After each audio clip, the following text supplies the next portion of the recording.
Hello प्यारे बच्चों, देखिए आज है 12th क्लास की फ़िज़िक्स और फिज़िक्स का चैप्टर नंबर 10 जिसका नाम है बच्चों वेव ऑप्टिक्स यानी तरंग प्रकाश की। और आज इस चैप्टर का है बच्चों लेक्चर नंबर 20, 20वां लेक्चर है। और आज के इस लेक्चर में हम एक नया टॉपिक पढ़ने जा रहे हैं जिसका नाम है फ्रेनेल दूरी, that is Fresnel distance. Fresnel distance.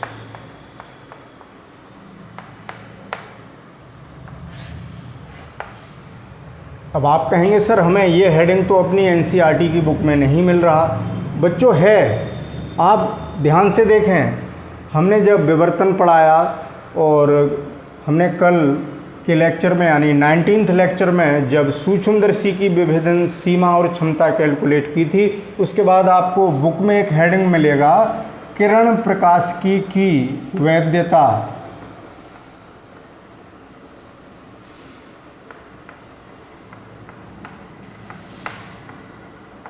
किरण प्रकाशिकी की वैधता।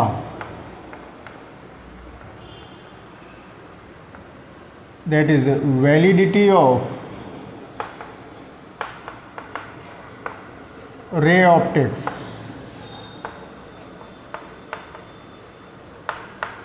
वैलिडिटी ऑफ रे ऑप्टिक्स कह लें या ज्योमेट्रिकल ऑप्टिक्स कह लें, एक ही बात है बच्चों, ज्यामिति प्रकाश की भी कह सकते हैं उसको। तो देखिए बच्चों, आज का ये जो लेक्चर है ये टॉपिक बहुत छोटा है लेकिन बहुत महत्वपूर्ण है। आपने देखा कि हम अपने दैनिक जीवन की लाइफ में किरण प्रकाशिकी से जुड़ी हुई घटनाएं अक्सर देखते हैं। हमें विवर्तन दिखाई नहीं देता है अपनी डेली लाइफ में, हमें परावर्तन दिखता है, अपवर्तन दिखता है। हम सुबह उठ के अपना चेहरा देखते हैं ड्यू टू रिफ्लेक्शन के कारण, परावर्तन के कारण। पानी के अंदर अपना चेहरा देख लेते हैं यानी अपवर्तन के कारण। इंद्रधनुष देखते हैं, ठीक है ना बच्चों। तो ये कौन सी घटना है जो बड़े स्तर की हैं यानी मैक्रोस्कोपिक व्यू की हैं, और जो वेव ऑप्टिक्स है, जो तरंग प्रकाश की है, वो माइक्रोस्कोपिक पॉइंट ऑफ व्यू से देखी जाती है। तो अब प्रश्न ये उठता है, क्योंकि बहुत दिनों से चर्चा चलती रही कि सर कभी प्रकाश सीधी रेखा में चलता है, कभी हमें ये पढ़ाया जाता है कि light travels in a straight line, प्रकाश सीधी रेखा में चलता है। और जब वेव ऑप्टिक्स पढ़ाई, जब हमने डिफ्रैक्शन पढ़ा, विवर्तन पढ़ा, तब आपने बताया कि प्रकाश मुड़ जाता है। कौन सी बात सही है, कौन सी बात सही नहीं है? हमें तो मुड़ता हुआ दिखाई नहीं दे रहा, क्योंकि हमें विवर्तन की घटना दिखाई नहीं दे रही। हम दीवार के पीछे कोई व्यक्ति बात कर रहा है, उसकी बात को सुन लेते हैं लेकिन उसको देख नहीं पाते, क्योंकि प्रकाश मुड़ के हम तक नहीं आ पा रहा, यानी डिफ्रैक्शन नहीं हो पा रहा है। इन सब चीज़ों की चर्चा हम अब तक कर चुके हैं बच्चों। ये लास्ट टॉपिक है डिफ्रैक्शन का, और डिफ्रैक्शन का ही नहीं, ये जो टॉपिक है फ्रेनेल दूरी, यही एक तराजू है, यही तय करेगी डोमिनेशन ऑफ ज्योमेट्रिकल फिजिक्स और डोमिनेशन ऑफ वेव ऑप्टिक्स की। रे ऑप्टिक्स कब तक डोमिनेट करती है और वेव ऑप्टिक्स कब तक डोमिनेट करती है, यानी कहाँ तक किरण प्रकाश की लागू रहती है और कहाँ से तरंग प्रकाश की लागू होती है। तो ये वही सीमा है, लिमिट है, लिमिटेशंस हैं। तो बच्चों टॉपिक छोटा है लेकिन इसको सेंस को समझें, इसलिए थोड़ा सा समय में ले रहा हूँ स्टार्ट करने से पहले। यानी फ्रेनेल दूरी पढ़ने का पर्पस क्या है हमारा, जिससे हम ये देख सकें कि कब रे ऑप्टिक्स डोमिनेट करेगी और कब वेव ऑप्टिक्स डोमिनेट करेगी, यानी कब तरंग प्रकाश की हावी हो जाएगी और कब किरण प्रकाश की हावी हो जाएगी बच्चों। तो चलिए स्टार्ट करते हैं, लेकिन उससे पहले हम एक बात बताना चाहेंगे कि विवर्तन की घटना जो हमने देखी वो रेखा छिद्र या द्वारक से हमने फ्रॉनहोफर डिफ्रैक्शन पढ़ा था। तो बच्चों हमने देखा, पहले अब थोड़ी सी शुरुआत करते हैं कि हमने ये देखा कि जब किसी द्वारक से या किसी रेखा छिद्र से प्रकाश जब गुजरता है जैसे समझने की कोशिश करना बच्चों, बहुत अच्छा टॉपिक है। वैसे इसको 5 मिनट में ख़त्म किया जा सकता है, लेकिन मैं बच्चों समय लूँगा क्योंकि मैं फील कराना चाहता हूँ, आपको हिट कर जाए दिमाग में। और ये है बच्चों स्क्रीन, ये क्या है? पर्दा।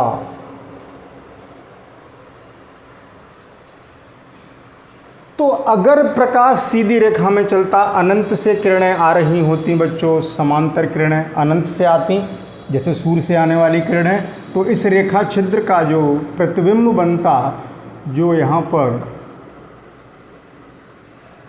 ऐसे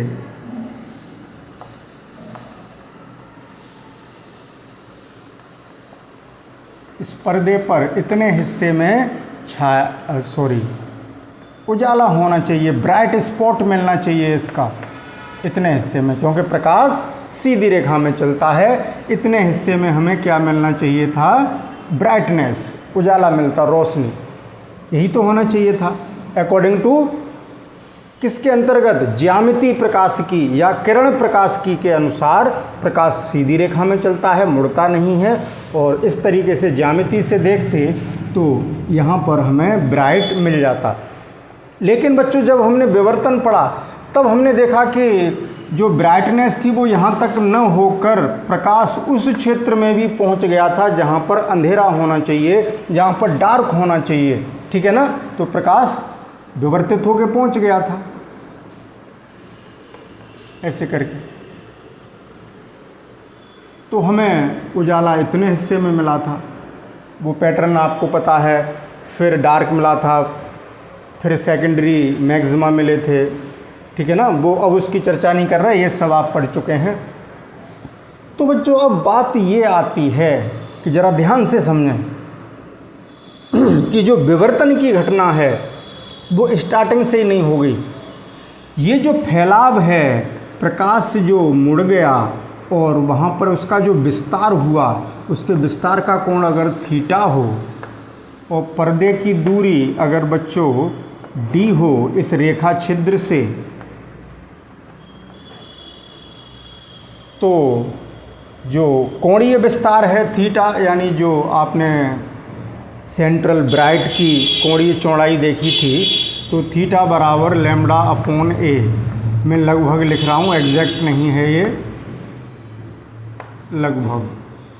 ये टॉपिक बच्चों में आपकी एनसीईआरटी बुक के अकॉर्डिंग पढ़ा रहा हूँ, ठीक है ना? लैम्बडा अपॉन ए आपने पढ़ा, ये कंडीशन, ये फर्स्ट मिनिमम वाली कंडीशन है। तो डी दूरी चलने पर उसमें जो रेखीय प्रसार होगा, यानी ये एक्स यहीं तक तो पहुंचा, इनको हटा दें, ये जो मैंने समझाने के लिए बनाए थे, तो उससे आपको सुविधा रहेगी थोड़ी।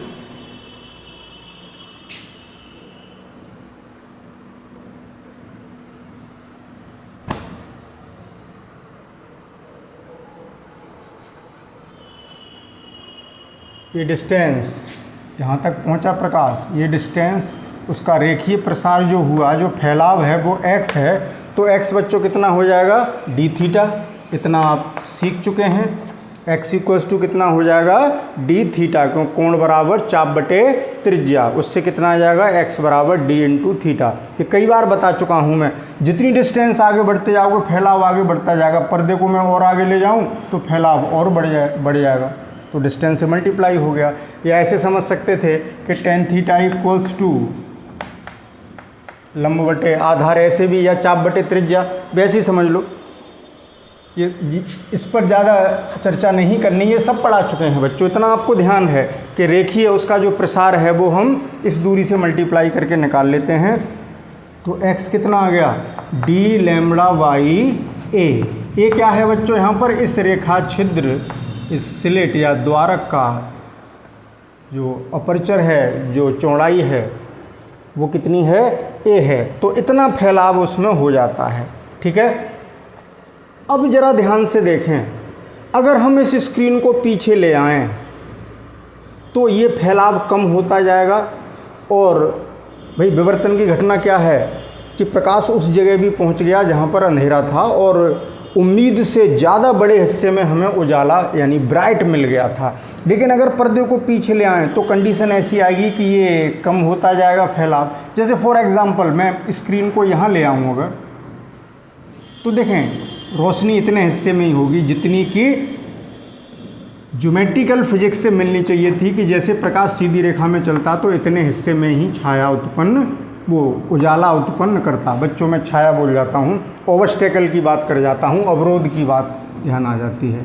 तो देखें अब ये और ये बराबर है, इसके बाद फैलाव शुरू हुआ तो जिस दूरी तक वो जो उसका रेखीय फैलाव है इस स्लिट की चौड़ाई के बराबर हो जाता है, जितनी दूरी पर पर्दे को लाने पर वही दूरी फ्रेस्नेल डिस्टेंस यानी ZF से लिखेंगे ZF कहलाती है। बच्चों ये बात समझ में आ रही है ना? ये फैलाव कम होता जाएगा। जैसे मैं यहाँ फिर समझाता हूँ, फिर हटा दूँगा। जैसे इस तरीके से है तो यहाँ अगर देखें ये थीटा कोण का फैलाव है, कोणीय उसका प्रसार, कोणीय फैलाव थीटा हो, उसका जो एक्सपेंशन है, तो रेखीय प्रसार इस समय इतना है। अब पर्दा मैं यहाँ ले आऊँ तो देखिए कम हो गया, और पर्दा यहाँ ले आऊँ तो और कम हो गया। तो पर्दे को पीछे लाते जाने पर एक ऐसी दूरी मिलती है कि ये प्रसार इसी चौड़ाई के बराबर हो जाता है। फिर वहाँ पर विवर्तन की घटना हमें दिखाई नहीं दे रही, जितने हिस्से में उजाला मिलना चाहिए था उतने ही हिस्से में हमें मिल रहा है, वही दूरी है बच्चों फ्रेनेल दूरी। तो इसने न्याय कर दिया कि इतनी दूरी तक बच्चों रे ऑप्टिक्स डोमिनेट रहेगी और इसके बाद विवर्तन का प्रभाव हावी हो जाएगा, यानी वेव ऑप्टिक्स हावी हो जाएगी, यानी वेव ऑप्टिक्स डोमिनेट करने लगेगी। यानी हर चीज़ की बच्चों लिमिटेशंस होती हैं, तो एक तरीके से ये लिमिटेशंस हैं, लिमिटेशंस ऑफ रे ऑप्टिक्स। इसके बाद रे ऑप्टिक्स फेल हो जाएगी, प्रकाश फिर सीधी रेखा में नहीं चलेगा, यानी प्रकाश का जो मुड़ना है वो तुलनीय हो गया।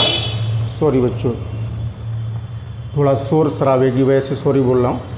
तो फिर हमें वहाँ विवर्तन का प्रभाव दिखाई देने लग गया। जब हमें विवर्तन का प्रभाव दिखाई देने लग गया, और विवर्तन की घटना तरंग प्रकाशिकी से ही संभव हुई है, उसको एक्सप्लेन करना वेव ऑप्टिक्स ने ही बताया है कि प्रकाश मुड़ भी सकता है। तो बच्चों यहाँ तक तो हमें यही लग रहा है ना? अगर स्क्रीन यहाँ पर है हमारी, ये क्या है स्क्रीन, और ये क्या है स्लिट या अपर्चर, कुछ भी हो सकता है, पिन होल भी हो सकता है, वृत्तीय छिद्र भी हो सकता है, यहाँ जैसे जो भी है। तो ये डिस्टेंस कैसे निकालें? यानी जब पर्दे की दूरी हमने डी ZF के बराबर कर दी, यानी व्हेन, ये हटा दें बच्चों,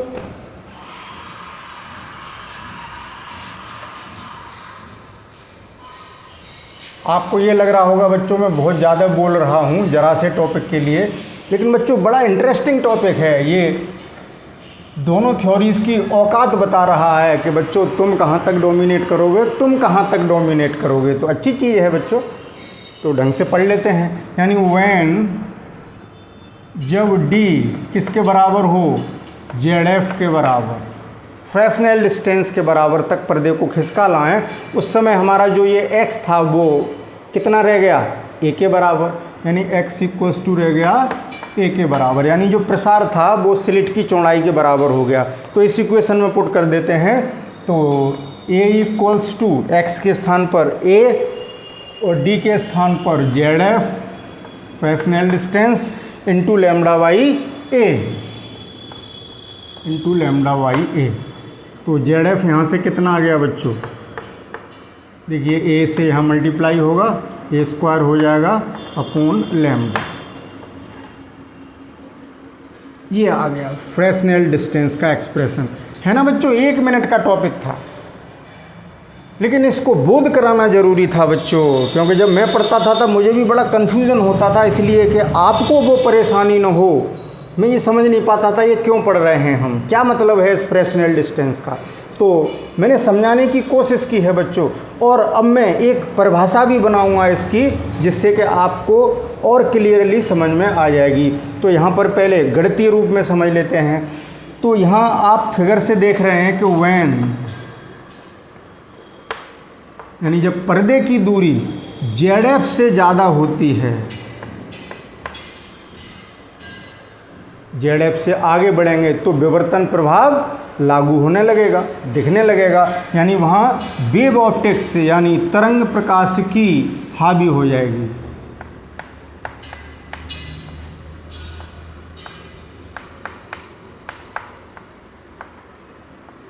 तरंग प्रकाश की हावी होगी, यानी वेव ऑप्टिक्स डोमिनेट करेगी और डिफ्रैक्शन की घटना आपको नज़र आएगी, विवर्तन प्रभाव आपको दिखाई देने लगेगा। और जब पर्दे की दूरी कम हो, जेड एफ से इधर आते जाइए, कोई दिक्कत नहीं, हमें उतने ही हिस्से में ब्राइट मिलेगा जितने में मिलना चाहिए था, या बराबर हो, यहाँ तक भी बराबर हो या कम हो फ्रेस्नेल डिस्टेंस से, तब क्या होगा, रे ऑप्टिक्स डोमिनेट करेगी, यानी किरण प्रकाश की हावी हो जाएगी, किरण प्रकाश की हावी हो जाएगी। और ऐसा लगेगा कि वो बात सही है कि प्रकाश सीधी रेखा में चलता है, light travels in straight line, तो रे ऑप्टिक्स डोमिनेट करने लगी, ठीक है ना। यानी इससे क्या पता चला, लाइट ट्रेवल्स एक तरीके से इन स्ट्रेट लाइन, प्रकाश सीधी रेखा में चलता है, ठीक है बच्चों, क्लियर हुई बात। अगर कोई स्पेलिंग मिस्टेक हो तो सही कर लेना। तो अब आगे बढ़ते हैं, तो ये एक्सप्रेशन ध्यान रखेंगे। तो अब इसको डिफाइन कर देते हैं, यानी पहले मैं बोल देता हूँ फिर मैं यहाँ लिख दूंगा जिससे आपको कोई दिक्कत ना हो। यानी किसी रेखा छिद्र अथवा द्वारक से पर्दे की वह न्यूनतम दूरी जहाँ तक विवर्तन का प्रभाव यानी तरंग प्रकाश की का प्रभाव नगण्य रहता है। यहाँ नगण्य है बच्चों, हो यहाँ भी रहा है, लेकिन वो एंगल इतना छोटा है। मैंने बताया था कि जैसे जब मैंने आपको फर्स्ट मिनिमा का एक एंगल निकाला था तो 0.3 डिग्री के आसपास आया था, तो वो और पास आएंगे तो वो एंगल और इतना छोटा, वो प्रसार जो होगा इतना छोटा होगा कि वो आपको दिखेगा नहीं, नगण्य होगा। तो नगण्य की बात कहेंगे, ये नहीं कहेंगे बिल्कुल समाप्त हो गया। जहाँ तक तरंग प्रकाश की का प्रभाव नगण्य रहता है फ्रेनेल दूरी कहलाती है, और इस दूरी के बाद तरंग प्रभाव हावी हो जाता है, यानी प्रकाश में विवर्तन की घटना प्रारंभ हो जाती है। तो ये रहा बच्चों आज का फ्रेनेल दूरी का कॉन्सेप्ट। इसका स्क्रीनशॉट लें, फिर मैं यहाँ आपको डेफिनेशन लिख के दिखाऊंगा।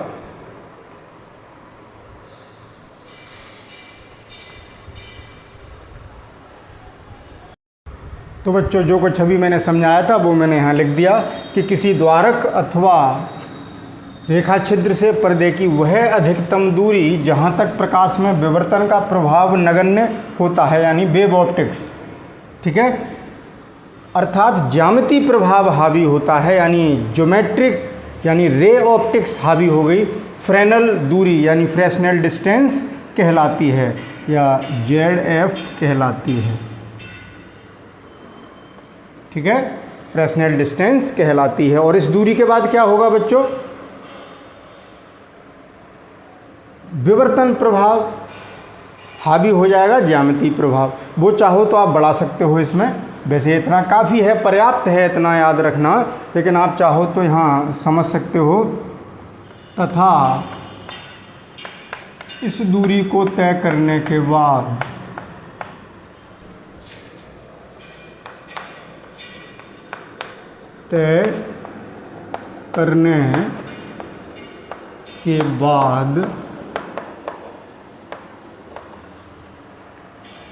तरंग प्रभाव या विवर्तन प्रभाव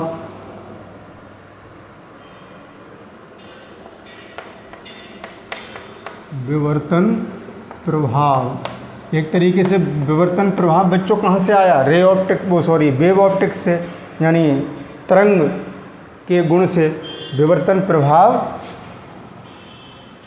ज्यामितीय प्रभाव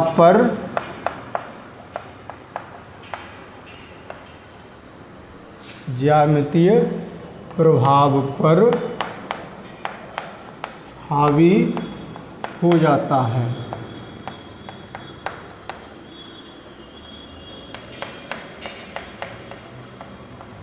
अभी एक न्यूमेरिकल करेंगे और अच्छी बात समझ में आ जाएगी। तो ये पूरी फ्रेनेल डिस्टेंस का वो कुछ बिगड़ गया, मेरा हाथ यहाँ पर लग गया।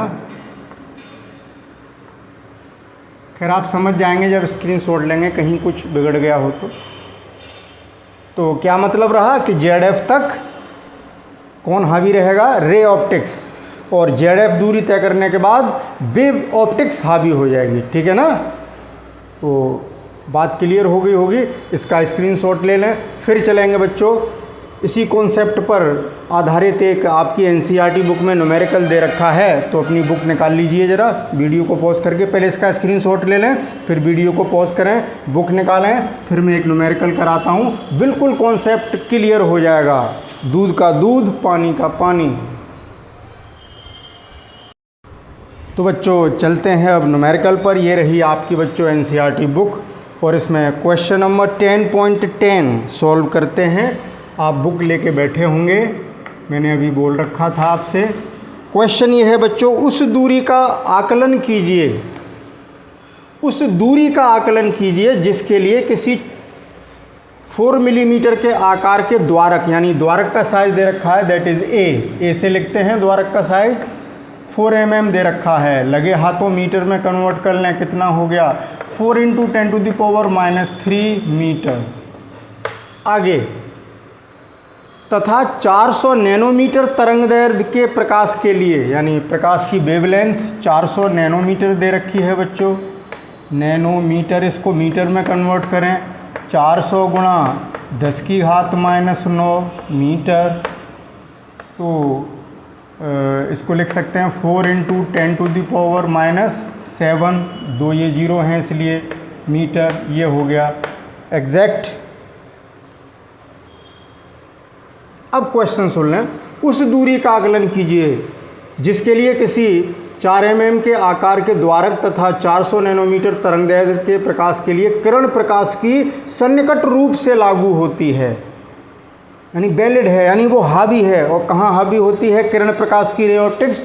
अभी मैंने बताया था, when D is less then या इक्वल्स टू फ्रेस्नेल डिस्टेंस, ये कंडीशन बताई थी। इस कंडीशन में रे ऑप्टिक्स डोमिनेट करती है,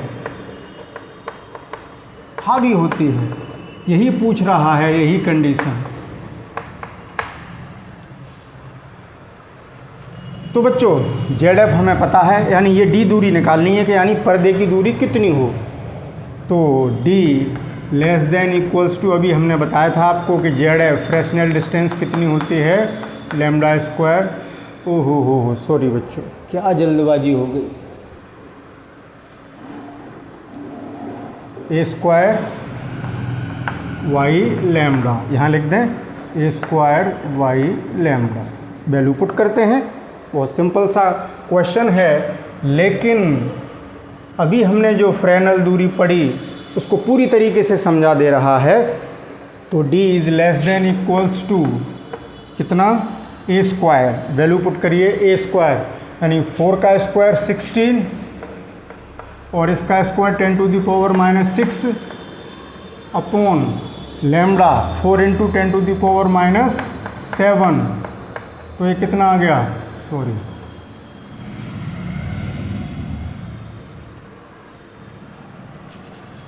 D is less than equals to 4 × 16 into 10 रह गए, यानी D is less than equals to 40 metre. इसका क्या अर्थ हुआ, ये आंसर आ गया बच्चों कि अगर द्वारक का साइज इतना है, 4 mm का द्वारक लिया है बच्चों, और इतनी तरंगदैर्घ्य का प्रकाश लिया है, तो ये बच्चों किसकी वेवलेंथ है, यानी बैंगनी रंग का प्रकाश प्रयुक्त कर रहे हैं हम। 4000 एंगस्ट्रॉम हो गया ये, तो 4000 एंगस्ट्रॉम बैंगनी रंग के प्रकाश की बात हो रही है। अगर हम बैंगनी रंग का प्रकाश यूज़ कर रहे हैं और हमारा जो साइज है उसका स्लिट का वो कितना है, या द्वारक का वो 4 mm का है, तो 40 मीटर की दूरी तक रे ऑप्टिक्स हावी रहेगी, यानी वहाँ तक प्रकाश ऐसा लगेगा सीधा चल रहा है। विवर्तन की घटना इतनी दूरी तक दिखाई नहीं देगी। इसीलिए बच्चों हमने बताया था, अब ध्यान आ गई होगी बात, कि विवर्तन को देखने के लिए हमें पर्दे की दूरी बहुत ज़्यादा रखनी पड़ती है, क्योंकि कम दूरी पर रे ऑप्टिक्स हावी रहती है, रे ऑप्टिक्स डोमिनेट्स करती है। तो बच्चों 40 मीटर तक, यानी 40 मीटर तक कोई दिक्कत ही नहीं है, उससे कम दूरी होगी तब भी किरण प्रकाश की ही सन्निकट रूप से लागू रहेगी। तो आंसर क्या रहा, 40 मीटर या उससे कम दूरियों के लिए रे ऑप्टिक्स लागू रहेगी, डोमिनेट करेगी। तो बच्चों बात क्लियर हो गई आपको। तो ये न्यूमेरिकल समझ में आया होगा, कितना अच्छा न्यूमेरिकल है, और इसने पूरी फ्रेस्नेल डिस्टेंस को कवर कर दिया कॉन्सेप्ट सीखने में। तो बच्चों इसी टॉपिक के साथ रे ऑप्टिक्स और वेव ऑप्टिक्स की जो लड़ाई थी वो भी ख़त्म हो गई। इन्होंने सीमा बांट दी कि भाई तुम यहाँ तक डोमिनेट करोगे, इसके बाद ये डोमिनेट करेगा, तुम यहाँ तक, तुम्हारी सीमा यहाँ तक है, इसके बाद इसकी सीमा है ना। बढ़िया टॉपिक।